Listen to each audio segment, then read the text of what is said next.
Dokja was just an ordinary man, living an unremarkable life, yet he carried an unusual obsession. For the past 10 years, his nights were consumed by a web novel called 3 Ways to Survive the Apocalypse. It was an obscure serialized story with over 3,000 episodes, far too daunting for most people. The novel had no fanfare, no recognition, and only a single reader, Dokja. It was a masterpiece in his eyes, a tale that no one else seemed to appreciate. Day after day, year after year, he followed its chapters, leaving solitary comments on its episodes. To him, it wasn't just a story, it was a part of his life. And now, after a decade, the end was finally here. Dokja stared at the screen of his phone, his heart pounding. The notification for the final episode blinked before him. For a moment he hesitated, his finger hovering above the screen. As Dokja tapped into the last episode, all it said was that there are 3 ways to survive the apocalypse. Everything is fading and becoming unclear now, but one thing is certain, if you're reading this, you will survive. And with those words, Dokja's world began to change forever.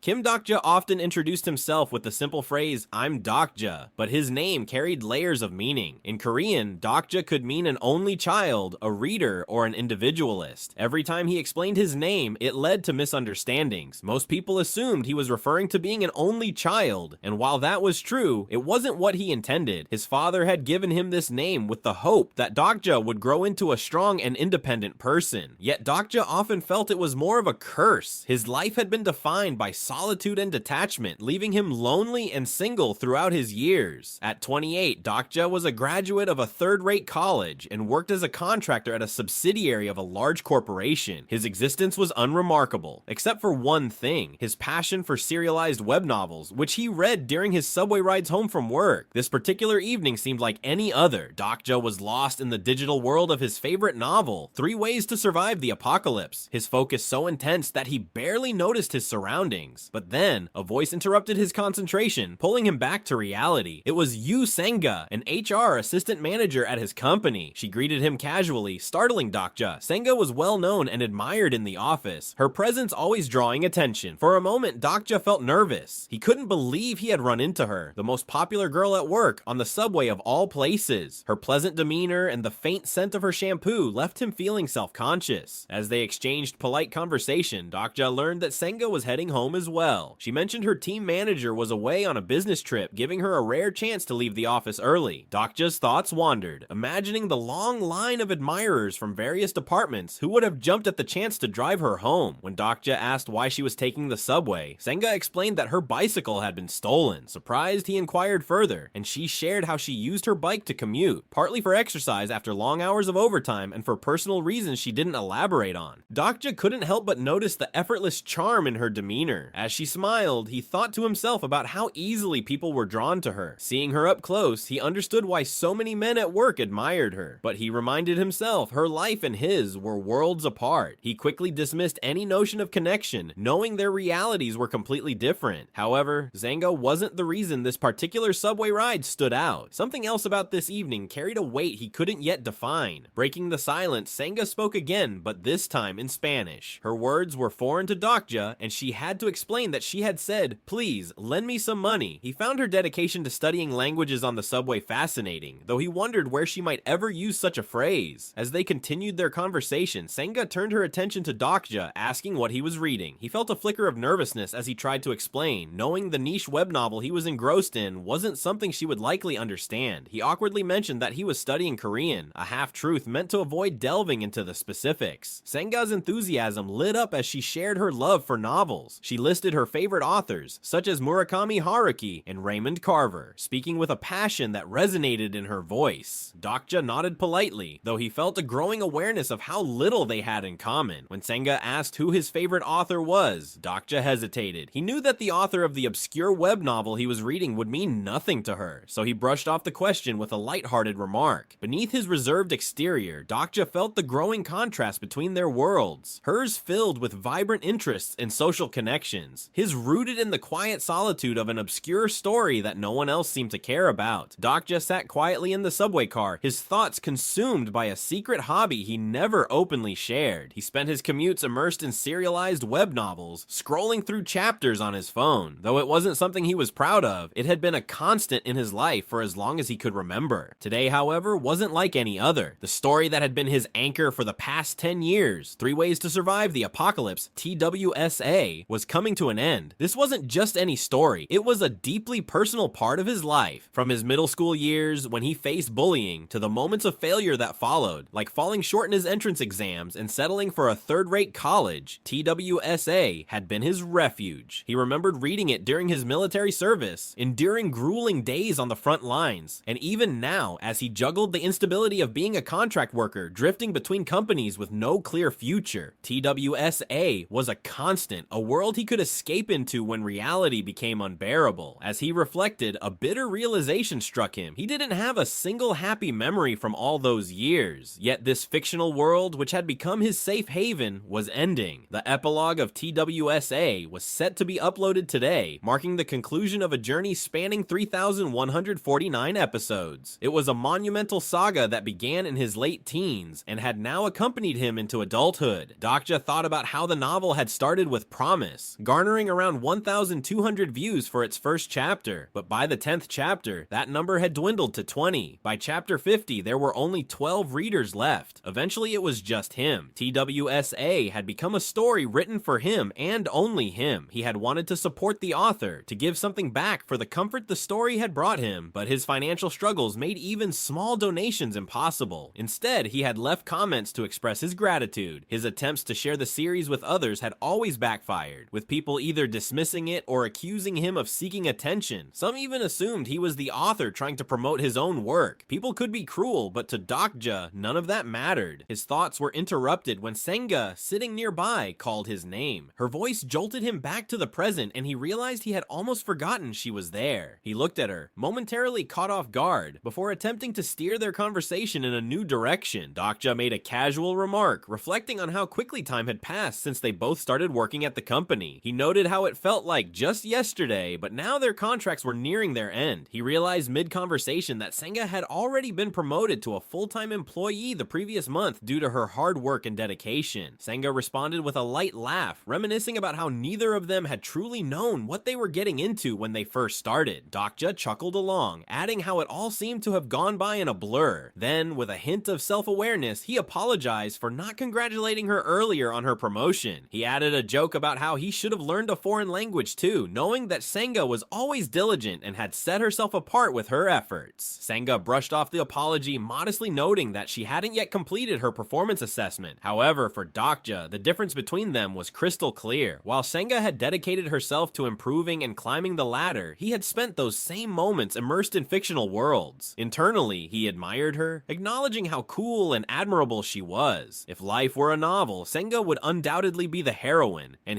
well, he knew where he stood. She hesitated for a moment before offering to share the name of the app she uses. For a brief second, Dokja's thoughts wandered. If his life were a different genre, something beyond the mundane nonfiction he was trapped in, could he have been the protagonist? Could things have been different for him? But the fleeting thought dissolved as quickly as it had come. Dokja politely declined her offer, telling her it wouldn't make a difference whether or not she shared the app. Inwardly, he felt a sharp sense of resignation. He understood that the genre of his life wasn't one where he could take center stage. He wasn't destined for heroics or grandeur. He was, and always had been, a reader. Dokja, with quiet resolve, expressed to Senga that he needed to live his own life. His sincere words caught her off guard, but left an impression. Senga, inspired by his determination, agreed wholeheartedly. She declared with enthusiasm that she too would focus on living her life to the fullest. Her energy and optimism lit up the moment, but Dokja's inner thoughts were more pragmatic. He mused that at least his words had stopped her from talking further. Just then, the buzzing of his phone interrupted his thoughts. A notification appeared, a message that immediately piqued his interest. The sender's words were simple: "Thank you." Confused, Dokja wondered if it could be from the author of 3 Ways to Survive the Apocalypse, the web novel he had been faithfully following for years. He replied to confirm his suspicion, and the next response left no doubt. It truly was the author. The message was filled with gratitude, explaining that the series had been completed thanks to Dokja's support. The author even mentioned mentioned winning a prize in a contest, something Dokja hadn't known about. As Dokja continued reading, the author explained that TWSA would soon become paid content, starting with the release of the epilogue that very day. As a token of appreciation, the author offered to send Dokja a special present and asked for his email address. The idea of receiving a gift caught Dokja off guard. He thought to himself, wondering what it could be. The possibility of a gift card crossed his mind, and he imagined how convenient a $50 gift card would be. Just as his anticipation peaked, a new message notification appeared on his phone. A rush of excitement surged through him. It must be the present. Opening the message, Dokja read its contents carefully. The author thanked him sincerely, stating that starting at 7 p.m., 3 Ways to Survive the Apocalypse would officially become paid content. The message ended with warm wishes and a cryptic note. This will help you. Curious about the timing, Dokja glanced at his phone. It was 6:55 p.m., leaving him exactly 5 minutes before the change. Determined to access the novel while it was still free, he quickly navigated to his favorites list. However, to his confusion, the search came up blank. Dokja frowned, wondering if serialized novels were removed without notice when they transitioned to paid content. Just as he tried to rationalize the situation, something unexpected occurred. The train he was riding was plunged into sudden darkness. The floor beneath him began to tremble, the vibrations growing stronger by the second. The atmosphere shifted rapidly. Around him, passengers began to panic. Shouts of fear and confusion filled the air, their voices overlapping in chaos. Someone screamed about a possible terrorist attack, while others called out in terror as the train came to a complete stop. In the midst of the turmoil, Dokja instinctively turned to Senga. She looked shaken but nodded when he asked if she was all right. Though his voice was steady, his mind raced. He reassured her, trying to downplay the situation, but deep inside, unease crept over him. At that moment, the clock struck 7 p.m. Dokja's eyes flicked to his phone, and he felt a strange sense of foreboding. He had no way of knowing that everything was about to change. The world he knew, the life he had lived, were seconds away from a transformation beyond his understanding. A sudden announcement blared through the train. It called for everyone's attention, urging evacuation. The words crackled and repeated, growing increasingly frantic. Senga turned to Dokja, her face pale, her voice trembling as she tried to comprehend the unfolding chaos. Dokja's thoughts swirled as he stood frozen, the weight of an unknown future pressing down on him. Before anyone could make sense of the situation, a blinding flash of light erupted from the front gate of the train. It spread through the cabin with an electric surge, its intensity shaking the very ground beneath them. The crowd recoiled in shock, some falling to the floor, others frozen in terror. Then, as if to cement the surreal atmosphere, a new announcement blared from the speakers. It declared that the free service of the 8,612 planetary system had officially come to an end. The message concluded with a chilling proclamation. The main scenario would now begin. Dokja realized the truth. The genre of his life, once mundane and ordinary, had shifted irreversibly into something entirely different. As the tension in the train car grew unbearable, someone suddenly exclaimed, identifying the creature that appeared before them. They called it a dokkaebi, a mythical being from Korean folklore, akin to a goblin. Dokja's thoughts raced. For reasons he couldn't explain, the term struck a chord deep within him. The subway had come to a halt and darkness enveloped the cabin. While subway stopping wasn't unusual, something about this moment felt different. A sentence from a story, one deeply familiar to him, began to replay in his mind. The absurdity of the situation gripped him. It was impossible. Yet his unease grew. He glanced at Senga, who appeared just as confused as everyone else. Her quiet murmur of disbelief pulled him further into his thoughts. The words of the novel he had read so many times echoed through his mind, describing the downy creature floating in midair. Then it happened. A strange, otherworldly light began to emanate from the train's gate. It was soft yet unsettling, bathing the cabin in an unnatural glow. The crowd whispered nervously among themselves, their collective confusion and fear palpable. And then Dokja saw it, a creature stepping out of the glow. It had 2 small horns protruding from its head, its form both eerie and surreal. The realization hit him like a thunderclap. This was exactly what the novel had described. The creature floating effortlessly began speaking in a language no one understood. Its voice reverberated through the train car, sounding both melodic and alien. The passengers erupted into frantic murmurs, their voices laced with disbelief. Some speculated it was a trick, perhaps augmented reality. Others expressed disgust at the creature's appearance, unable to comprehend the bizarre scene before them. But Dokja stood frozen, his mind overwhelmed by the convergence of fiction and reality. No one else could grasp what was happening, but he knew. He recognized the dokkaebi instantly. It was the same creature from the opening paragraph of 3 Ways to Survive the Apocalypse. The same being that had set the stage for thousands of chapters of suffering, survival, and chaos. How could this be? The impossible had become real. Senga, staring at the strange creature, speculated aloud that it might be speaking Spanish. She even considered trying to communicate with it, though the idea seemed absurd. Dokja, exasperated, cautioned her against it, sarcastically remarking on the futility of asking an unknown being for help. Senga hesitated but remained unsure, her curiosity battling her fear. The dokkaebi, floating calmly amidst the commotion, finally spoke again. Its voice rang out clearly, cutting through the chaos. It announced its presence, apologizing for a malfunction with the language patch. Now it could communicate properly, asking if everyone could hear it. One man from the crowd, clearly frustrated, challenged the creature. He demanded to know what it was doing and whether this was some kind of film production. His urgency was fueled by his need to reach an audition. The dokkaebi, unfazed, chuckled. It found the situation amusing, casually mentioning its research into human habits and the timing of its arrival. It even acknowledged that 7 p.m. was chosen specifically to gather the most customers. Confusion and anger rippled through the passengers. Some demanded answers, others called for the train to restart. They argued against the lack of consent and wondered how this disruption would be addressed. A child's innocent voice broke through the din, asking their mother if the creature was a cartoon, adding a heartbreaking simplicity to the growing panic. As the dokkaebi encouraged everyone to remain calm and take their seats, its tone turned ominous. It claimed to have something very important to share, its demeanor both playful and commanding. Dokja, however, wasn't paying attention to the creature's words. His mind raced as he observed the scene unfold. The parallels between this moment and the opening chapters of 3 Ways to Survive the Apocalypse were undeniable. He recognized exactly where the story was headed and knew he had to act. Turning to Senga, Dokja urged her not to move. Senga froze, her confusion mirrored by the chaos surrounding them. The dokkaebi's tone shifted dramatically as it spoke, laughing at the growing commotion. Its lighthearted demeanor turned dark in an instant. Its glowing red eyes narrowed, and it growled with menacing intensity. Then, without warning, a man's head split open, blood erupting from the wound and splattering across the stunned onlookers. Silence gripped the cabin as people froze in shock, unable to comprehend the horrific sight before them. The dokkaebi, seemingly unfazed, laughed mockingly. Its chilling words cut through the air, dismissing any notion that this was a mere movie or illusion. One by one, heads began to burst in gruesome succession, blood spraying and bodies collapsing lifelessly to the floor. The scene became an unimaginable nightmare, the air heavy with fear and the metallic scent of blood. The dokkaebi's voice rang out again, commanding attention amidst the carnage. It declared that this was not a dream, nor the familiar reality people had always known. Dokja, watching the horrifying events unfold, felt his skepticism dissolve. He wanted to deny the truth, but the undeniable evidence lay before him, painting the train floor red. His mind reluctantly accepted that this was real. The dokkaebi continued, mocking humanity's privileged existence. It spoke of life's comforts, breathing, eating, and even reproduction, as luxuries that came without cost. But now, it proclaimed, the era of free living was over. A palpable sense of dread settled over the survivors, their faces pale with terror. Amidst the chaos, one man stepped forward. He was Han from the finance team, a familiar face to Dokja and Senga. Han's trembling voice broke the silence as he offered the dokkaebi money, his desperation evident in every word. He pleaded, trying to bargain for his life, promising an exorbitant sum, millions if necessary. The dokkaebi turned its attention to Han, the man who had stepped forward, clutching a wad of cash in his trembling hands. Han, in desperation, offered it to the creature, hoping to bargain his way to freedom. The dokkaebi seemed amused at first, acknowledging money as a human construct, an agreement of value among people. Han's confidence grew as he affirmed his belief that money could solve anything. But the dokkaebi's amusement was short-lived. With a snap of its fingers, the cash in Han's hands ignited, the flames consuming it in seconds. Han stared in disbelief, the ashes of his supposed salvation falling to the ground. The dokkaebi, now with an edge of menace, dismissed the value of money in its realm, explaining its irrelevance beyond human space and time. As a warning, it threatened Han, ensuring no one would attempt such a move again. Han recoiled in fear, his earlier confidence shattered. The dokkaebi, unfazed, continued with its sinister declarations. It mocked the gathered crowd, hinting at the debt they were unknowingly accruing with each passing moment. Then its horns extended, and with an unnatural burst of speed, it swept through the group, leaving an ominous trail in its wake. A chilling announcement followed, declaring the activation of a mysterious channel number BY7623 and the arrival of entities referred to as constellations. A sound chimed, and suddenly, a translucent screen materialized before everyone. Dokja squinted at the words on the screen. They were cold and unfeeling. Warning. Main scenario activated. Prove your value. Kill one or more living organisms. The dokkaebi's voice rang out again, its tone dripping with cruel delight. It wished the group luck, its sinister laughter echoing through the space as it vanished in a flash of light.